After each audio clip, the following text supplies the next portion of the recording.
చంద్రబాబు ఉద్యోగులు, నిరుద్యోగులు, విద్యార్థులను మోసం చేశారని మండిపడ్డారు వైఎస్ఆర్సీపీ రాష్ట్ర అధికార ప్రతినిధి వంగవీటి నరేంద్ర. విద్యార్థులకు ఫీజు రియంబర్స్మెంట్ బకాయిలు చెల్లించలేదన్నారు. డీఎస్సీలో అక్రమాలపై ఎప్పుడూ సీబీఐ విచారణ చేయిస్తారని ప్రశ్నించారు.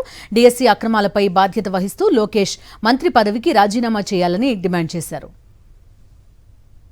ఇటు ఉద్యోగంలో ఎక్కడైతే దగా పడినటువంటి వాళ్ళు, ఒక పక్క ఫీజు రియంబర్స్మెంట్లో అందనటువంటి తల్లిదండ్రులు, వసతి దీవెనలో కానీ వాళ్ళకి డబ్బులు అందనటువంటి విద్యార్థులు, చివరికి నిరుద్యోగులు, వీళ్ళందరూ కూడా ఇవాళ మిమ్మల్ని ప్రశ్నిస్తున్నారు. ఇప్పటికైనా చంద్రబాబు నాయుడు గారు మీరు తప్పనిసరిగా నోరు విప్పి ఏమిటిది, వాళ్ళకి చేస్తున్నటువంటి అన్యాయానికి ఎప్పుడు మీరు వాళ్ళకి డబ్బులు ఇస్తారు, ఈ డిఎస్సి మీద ఎప్పుడు మీరు విచారణ చేయిస్తారు, ఇవన్నిటి వెనక తప్పనిసరిగా వీళ్ళందరికీ న్యాయం జరిగేంత వరకు వైఎస్ఆర్ కాంగ్రెస్ పార్టీ వాళ్ళకి అండదండగా ఉంటుందని చెప్పని నేను చాలా స్పష్టంగా తెలియజేస్తున్నాను.